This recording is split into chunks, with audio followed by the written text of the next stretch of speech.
Start by giving our praises to the Most High, whose true name in Hebrew is Yahweh, in the name of His only begotten Son, whose true name in Hebrew is Yahweh Shai, and the Holy Spirit, which is the Rakakwadash.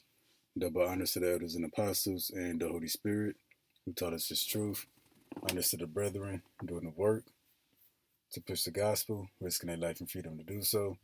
Peace and blessings to the hopeful elect, which will be 1/3 of all Negroes, Latinos, Native Americans, and Seminole Indians who make up the lost 12 tribes of Israel, and the 1/3 of these people who will receive salvation by returning back to the Most High right now. So we're back with another lesson through the power and spirit of Yahweh Bahashim Yahweh Shah.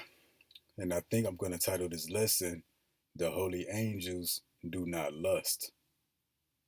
Lust is a condition that's played out in the flesh. Again, the holy angels do not lust. Lust is a condition that's played out in the flesh. And this is further going into the lie that the holy angels, the servants of the Most High in the spiritual world, came to the earth just for women. And which I tackled that yesterday, that the sons of God, not the holy angels in heaven, but the sons of God in the earth, they made it with the daughters of men. And what? The daughters of men always led the sons of God astray into idol worship, into rebellion, into wickedness. And that's what caused the greatest of our forefathers to perish. Adam, Samson, Solomon, even David, suffered, went through a low moment, dealing with a particular woman. Okay, so now we're going to talk about lust, how you can only suffer lust or temptation in the flesh.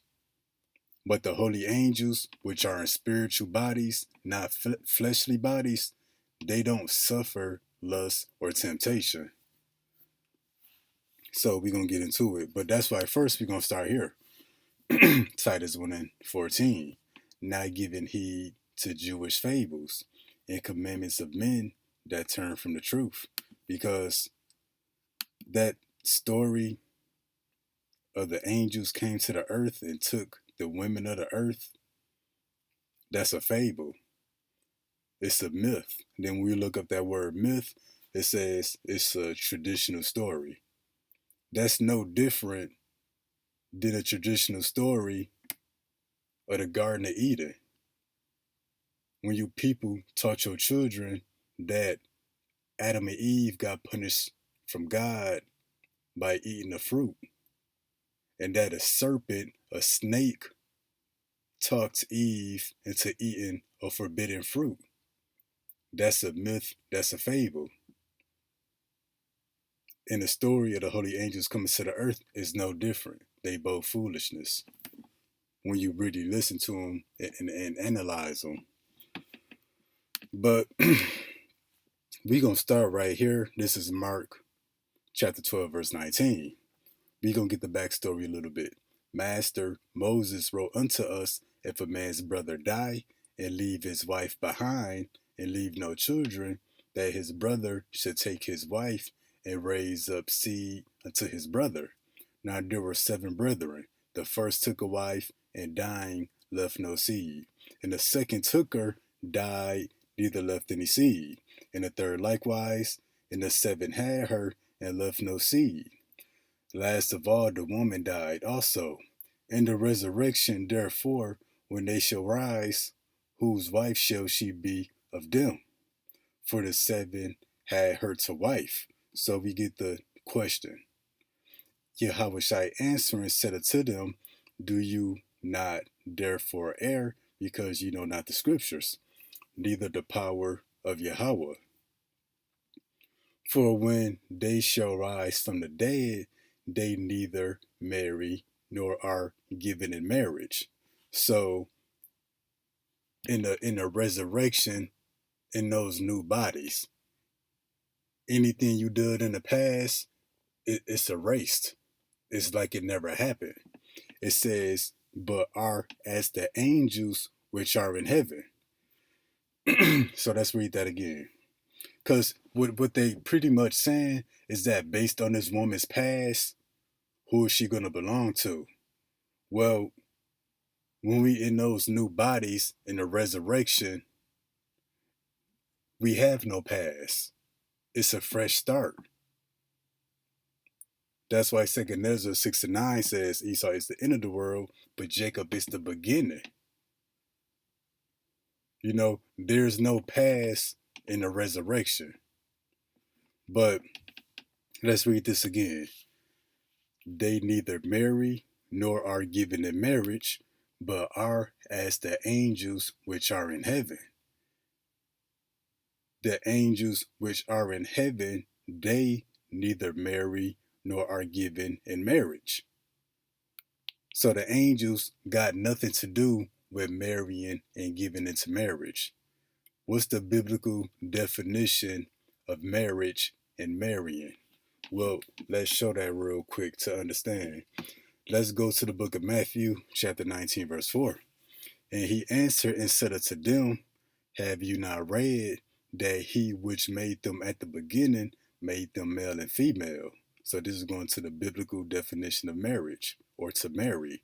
And said, for this cause shall a man leave father and mother, and shall cleave to his wife, and the twain, which means the two, shall be one flesh. Wherefore they are no more twain, but one flesh. What therefore God hath joined together, let no man put asunder. So how do two become one flesh? That's through the act of sex. That's a joining together. That's literal. When it says the twain, the two become one flesh. That's literal. The two become one flesh through the act of sex. So this is the biblical definition of marriage, or to marry.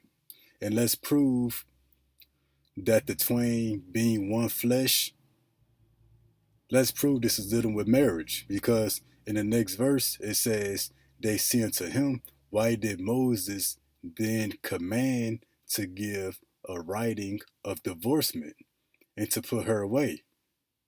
So this is dealing with the law of divorcement, which tells you that just previously it was talking about marriage, or to marry, because right after it talked about the legal way to divorce.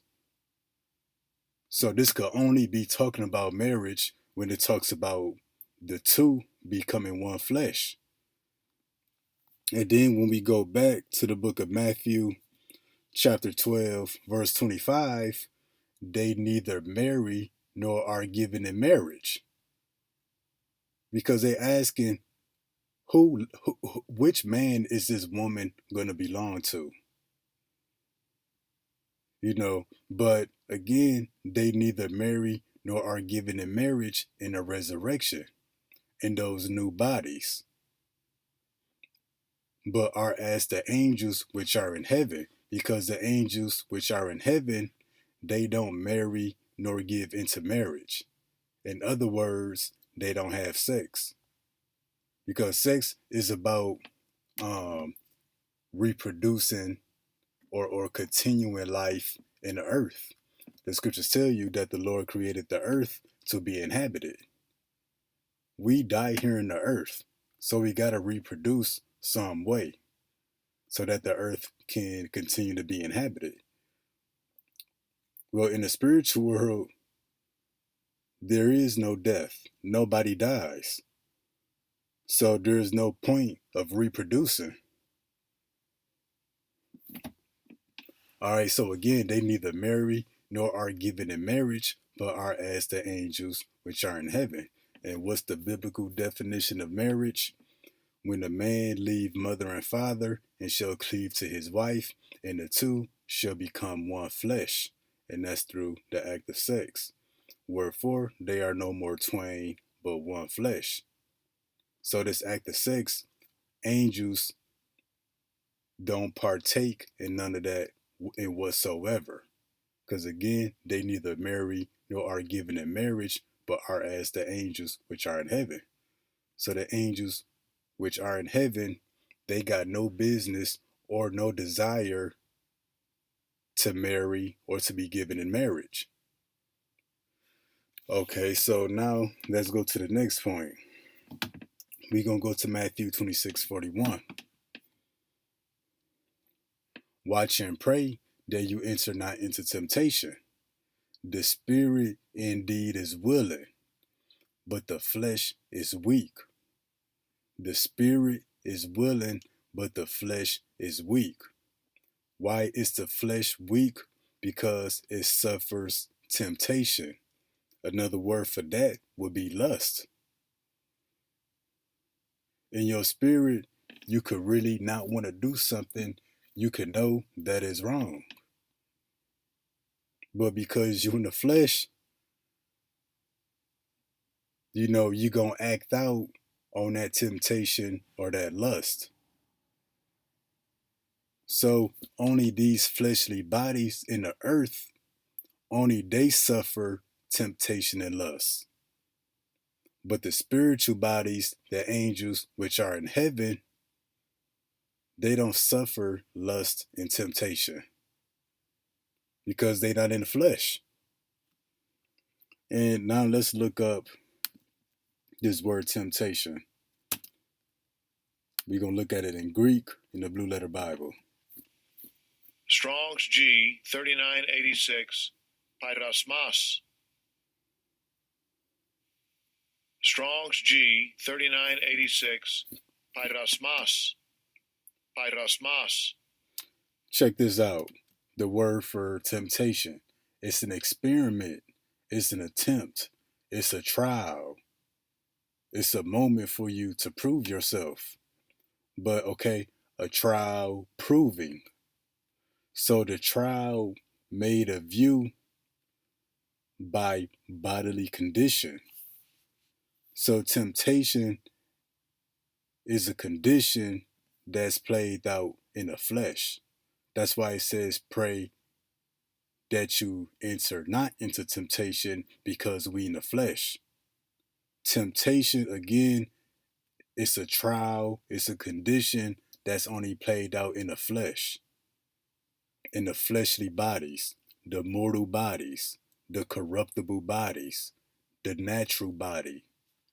Temptation or the condition of temptation is not played out in the celestial body, the spiritual body, the bodies that come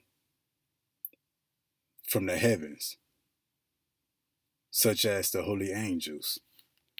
And remember this, that the trial made of you by bodily condition, that's in the flesh. So that's one thing showing that the holy angels, which have no desire, no need of marrying, no desire, no need of sex, this shows you that they actually don't even desire it. Because sex is a temptation, it's a lust that's played out in the fleshly body. They obviously not in the fleshly body, so they don't suffer lust or temptation. Now, when we go to the book of James 1:14, but every man is tempted when he is drawn away of his lust and enticed. Not every angel, but every man born here in the earth, including the sons of God, because the sons of God in the earth as well.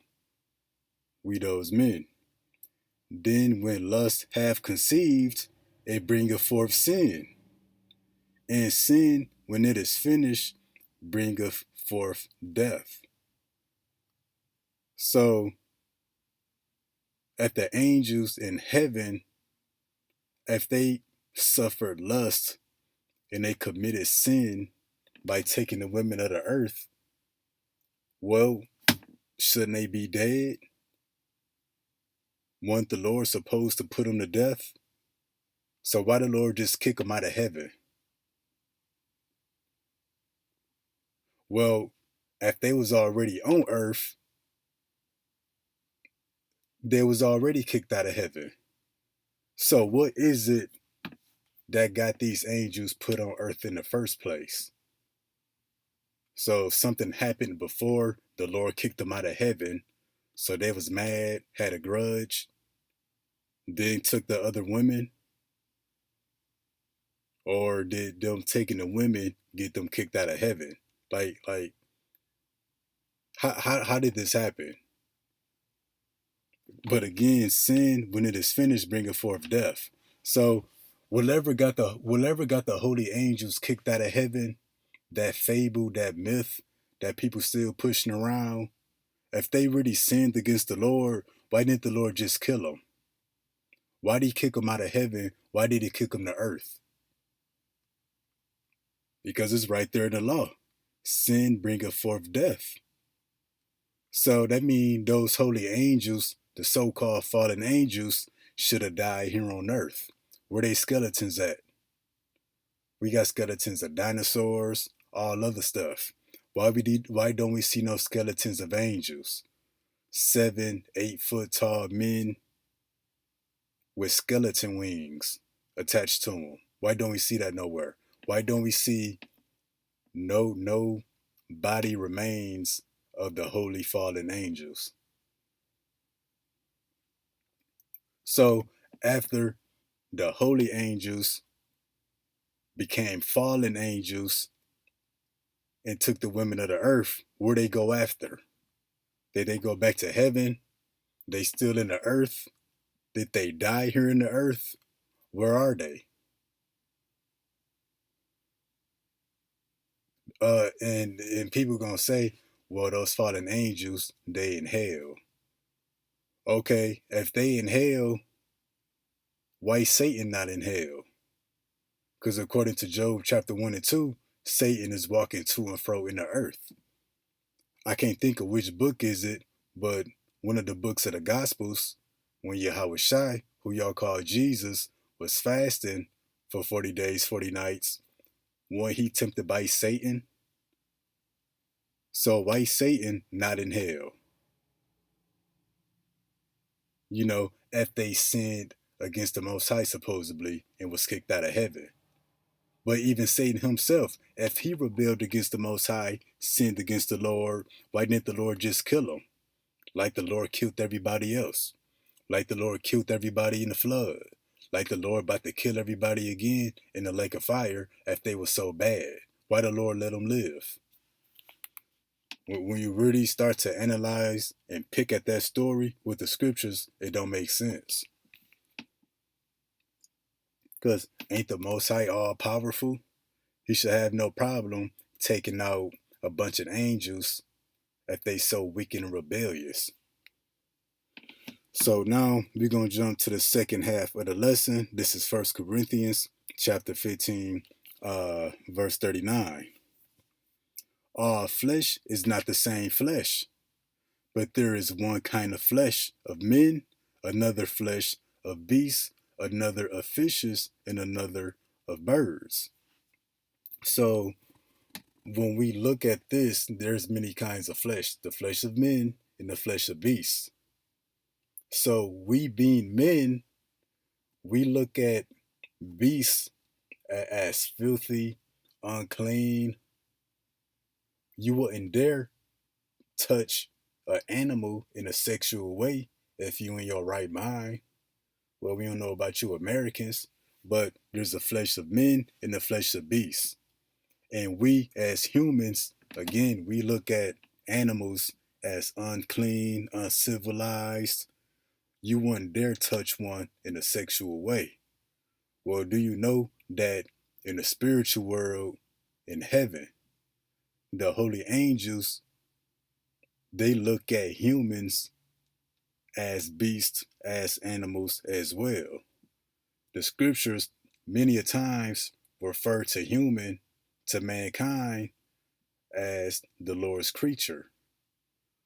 So as you look at another monkey, well, To the holy angels, we like that monkey that we look down on.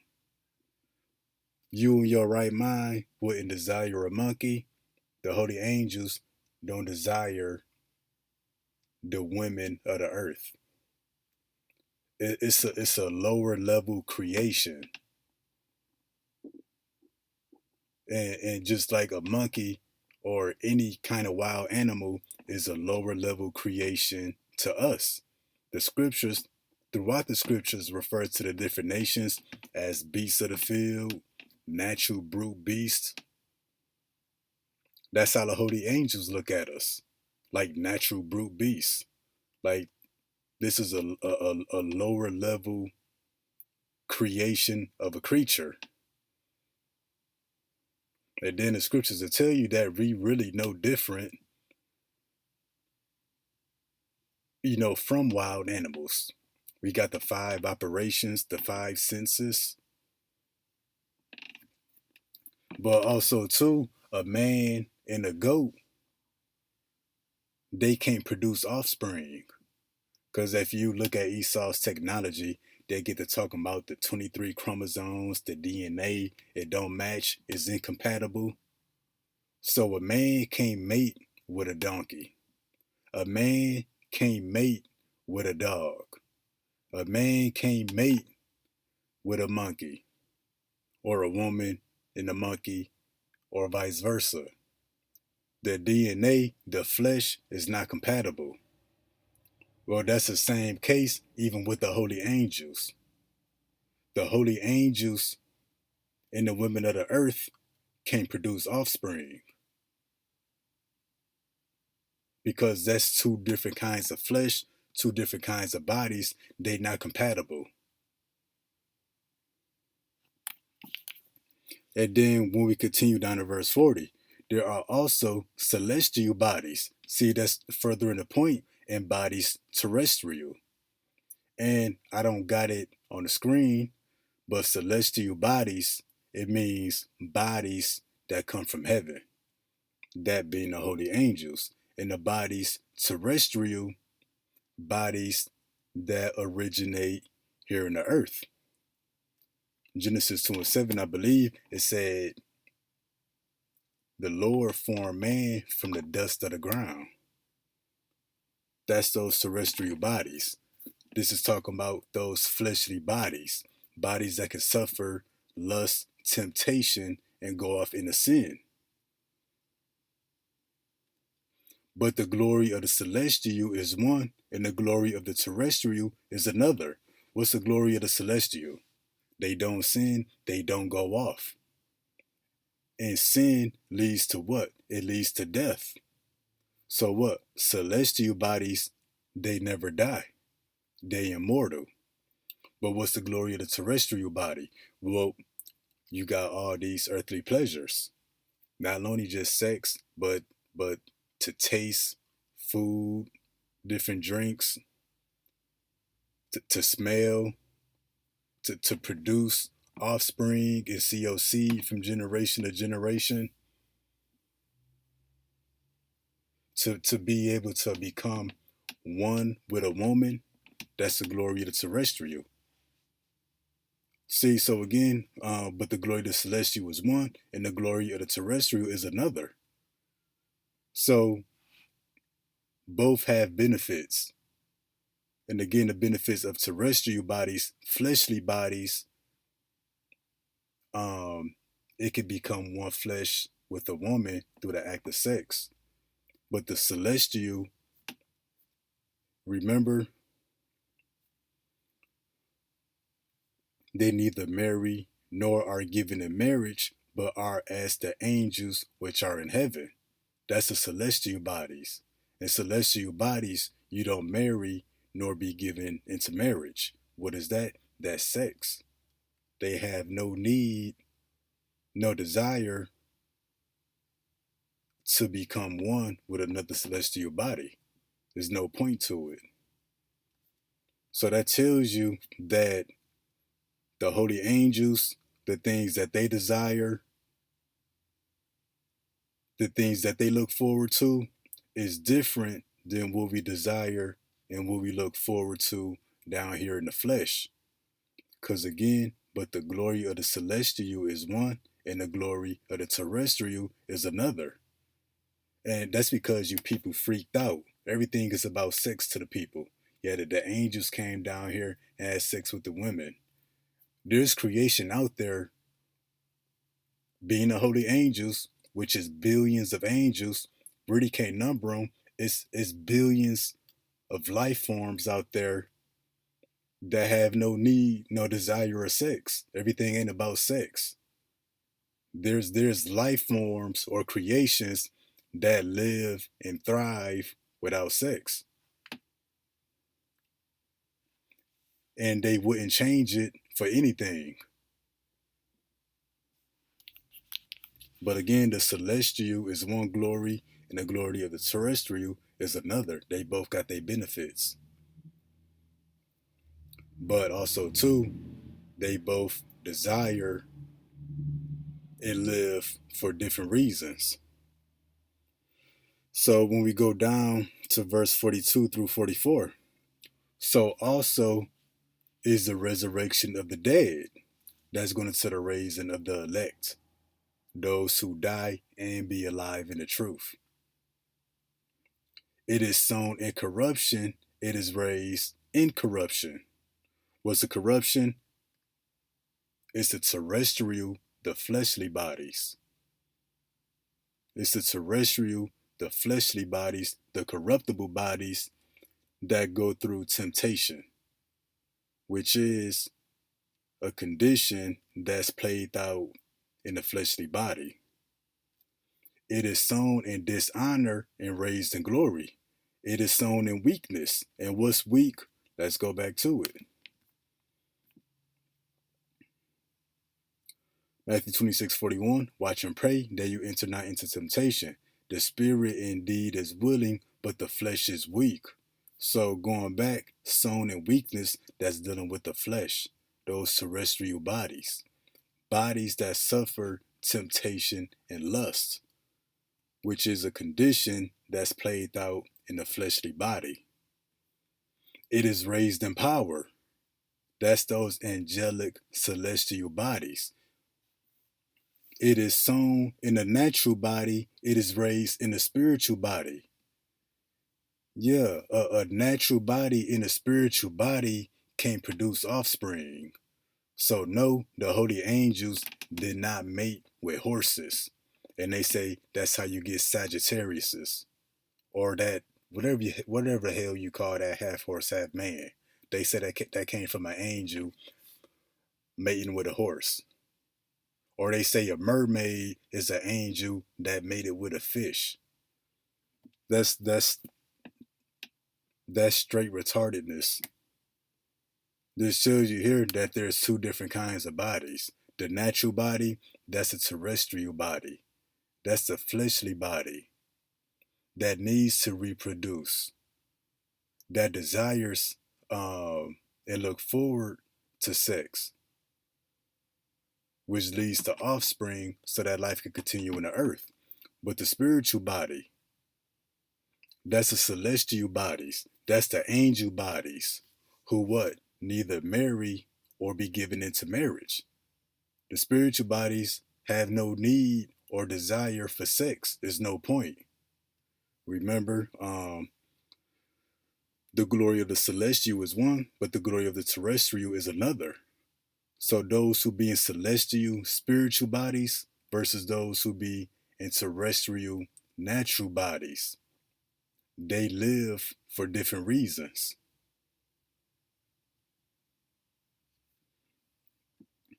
All right, there is a natural body and a spiritual body. And like the scripture said, there be many kinds of flesh. The flesh of a man can't mate or produce offspring with a wild animal. Neither can a spiritual body mate and produce offspring with a natural body. They don't mix.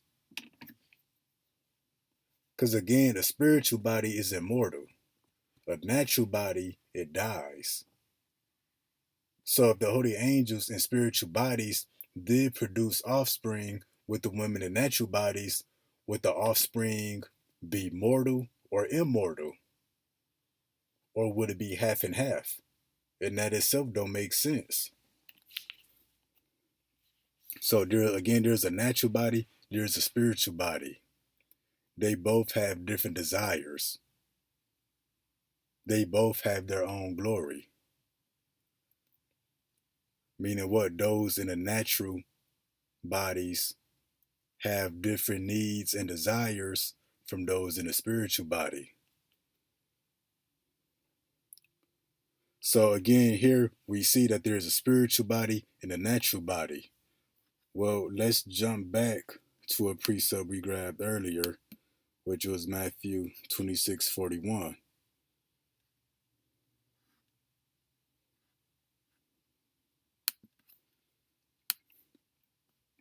Watch and pray that you enter not into temptation. The spirit indeed is willing. That's a spiritual body. But the flesh, the natural body, is weak. And then when we get the definition for temptation again, it reads that moment of temptation, it's an experiment, it's a trial for you to prove yourself, to see how you're going to handle the situation. And it says the trial made by bodily condition. Well, temptation is only a condition that's played out in a natural body. Temptation is not played in a spiritual body. It's impossible for a spiritual body to fall into lust, into temptation. So it's impossible for the holy angels to rebel or to go off. And it's not just sex. The holy angels, they have no need or no desire of food, water, the things that the natural body requires. So Lord willing, that was edifying, just showing that there's a natural body, a spiritual body, a celestial body, a terrestrial body. One has its own glory, the other has its own glory, but they operate completely different. You can't take how we operate here in the flesh and apply that to the holy angels, those in celestial spiritual bodies. The weaknesses we have, they don't have. The requirements we have in the flesh, the spiritual celestial bodies don't require that. Food, eat, sleep, drink, sex. And that's the glory of the celestial body. But again, a celestial body does not fall into lust or to temptation. That's a condition that's played out in the fleshly body only. But Lord willing, that was edifying. Till next time, Shalom.